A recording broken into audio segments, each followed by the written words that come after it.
پیران پیر، پیر دستگیر محمد مصطفیٰ کے شکل و شباہت کی تصویر، علی کا وزیر، پیروں کا پیر،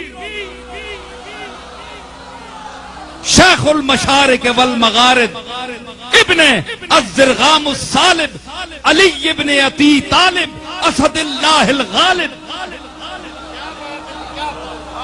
شیخ عبد القادر جیلانی رحمت اللہ علیہ، سب سے بڑا توحید کا مدرس۔ یہ الگ بات کہ ہم آج اس کے 11ویاں کھا رہے ہیں، لوٹ رہے ہیں اس کو، اس کے نام پر۔ ہم نے اس کی تعلیم چھوڑ دی، چاہے کوئی پیر ہو، چاہے کوئی مولوی ہو،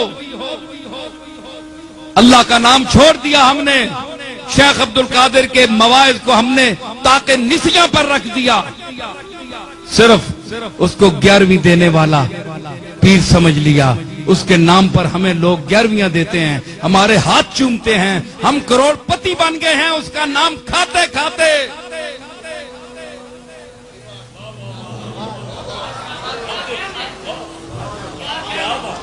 او خدا کا خوف کرو، پیران پیر کو اس کے نام پر لوٹنے والوں، چاہے وہ کوئی اولاد ہو چاہے اولاد سے نہ ہو، جب تک تم شیخ اپنے دادا کی تعلیم کو عام نہیں کرو گے، تمہارے اندر برکت نہیں آئے گی، تمہارے چہروں پر تازگی نہیں آئے گی، لوگ ٹوٹ پر تم پروانے کی طرح تم پر نہیں مریں گے۔ حق کہو، سچ کہو، اللہ کے نام کو بلند کرو، اور وہ درس پڑھو جو شیخ عبد القادر نے اپنے مواعظ حسنہ میں 40 سال مسند بغداد پر بیٹھ کر دیا۔ تم آج فرقوں میں پھنس گئے ہو۔ اچھے اعتقاد کے اعتبار سے تو بریلوی ہونا اچھا ہے کہ عشق رسول ہے، اس میں محبت اولیاء ہے، لیکن بعض اس قسم کے لوگ کہ اس میں اتنا غلو انہوں نے کیا کہ انہوں نے حفظ مراتب کا لحاظ بھی چھوڑ دیا، اللہ اور بندے کے درمیان بھی فرق ختم کر دیا۔ تو مذاہب میں نہ الجھو، مسالک میں نہ الجھو، اپنے اولیاء اللہ کی اور ان کی تعلیمات پر عمل کرو، تب اگر کوئی ان کے نام پر تمہیں دے بھی دے تو تم کھاتے ہوئے اچھے بھی لگتے ہو۔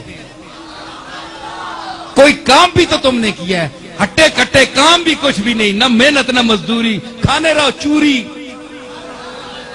تو ساں کہوے مجبوری۔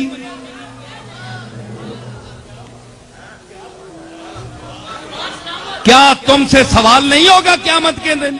کیا اولیاء اللہ جن کے نام پر تم لوٹ کر سب کو کھا رہے ہو، لوگ تو تمہیں دے رہے ہیں ان کے نام پر، ان سے نہیں پوچھا جائے گا، یہ نہیں پکڑے جائیں گے، تم اور میں پکڑے جائیں گے، ہم پکڑے جائیں گے، جو کھا رہے ہیں، جو لے رہے ہیں۔ عوام تو محبت میں ان کے نام پر دے رہی ہے، لیکن ہم کیا کر رہے ہیں؟ ہم نے کیا ان کے مسلک کو عام کیا، رواج دیا، ان کی تعلیمات کو عام کیا، اپنے منبر اور محراب پر ان کے مواعظ کو پھیلایا، ان کی کتاب کو سامنے رکھ کر غوث پاک کے خطبوں کا درس دیا؟ کیوں؟ غوث پاک کا درس جو ہے وہ اللہ کا درس ہے، غوث پاک کا مزاج رسول کا مزاج ہے،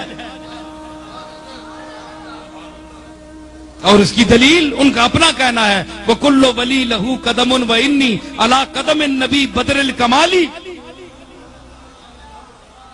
وہ مزاج نبوت سے آشنا ہے، وہ مزاج نبوت پر بولنے والا ہے، وہ اللہ کی توحید بیان کرتا ہے، وہ سب کو محتاج کہتا ہے۔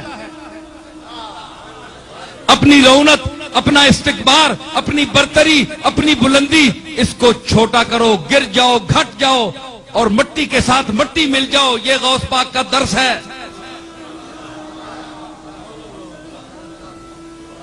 اگر آج کے پیر، آج کے مشائخ ان اکابر کی تعلیمات کا درس دینا شروع کر دیں تو ان کے خیال کے مطابق ان کی یہ چلتی ہوئی دکانداری بند ہو جائے۔ اس لیے پیران پیر کا درس نہیں دیتے، اپنی درگاہوں میں مولویوں سے اور درس دلواتے ہیں اور باتیں۔ میں نے بڑی درگاہیں دیکھی ہیں، اپنی درگاہ بھی ہے ہماری، بہت ساری دیکھی ہیں، کوئی کام کی بات نہیں ہوتی، ایسی باتیں جس سے کھچ کھچ کے لوگ بس صاحب مزار اور جو موجودہ پیر صاحبان ہیں ان کے ساتھ نتھی ہوتے جائیں، بس ان سے چمٹتے جاؤ، ان کو پیسے دیتے جاؤ۔ بھائی کیوں دیتے جائیں؟ انہوں نے کیا ہے؟ ان کی خدمت کیا ہے؟ ان کی باپ دادا کی خدمت ہے، ان کی کیا ہے؟ ذاتی خدمت کیا ہے؟ ہمارا کوئی پیسہ حرام کا ہے پہ ان کو دیتے جائیں؟ سمجھ آئی؟ تو کم از کم سوچو، دینے والے بھی سوچیں کہ ہم کن کو دے رہے ہیں اور کیا یہاں ہو رہا ہے۔ کیا کوئی غوث پاک کی تعلیم عام کی جا رہی ہے یا صرف 11ویں منائی؟ 11ویں منانا کوئی سنت تو نہیں ہے، کوئی فرض تو نہیں ہے، کوئی واجب تو نہیں ہے۔ جس کو آپ نے فریضہ سمجھ رکھا ہے یہ کچھ بھی نہیں ہے، ایصال ثواب کی ایک دعا ہے۔ اگر کرتے ہیں آپ تو کر سکتے ہیں، لیکن اس کو ایشو بنا کر لوگوں سے جمع کرنا پیسہ اور لوگوں کی خدمات حاصل کرنا، اس کو ذاتی اپنی تعمیر اور مربوں میں اور ذاتی پراپرٹی بنانے میں خرچ کرنا، یہ غوث پاک سے بددیانتی ہے۔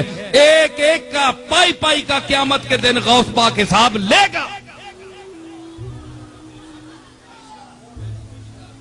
دنیا میں تو گل چھڑے اڑا لیں لیکن غوث پاک چھوڑنے والا نہیں ہے، کیونکہ غوث پاک نے جو تعلیم دی ہے وہ اللہ کے لیے دی ہے، اس لیے اس کی تعلیم کو عام کرو، پھر اگر تمہیں کوئی دے تو تم اچھے بھی لگتے ہو۔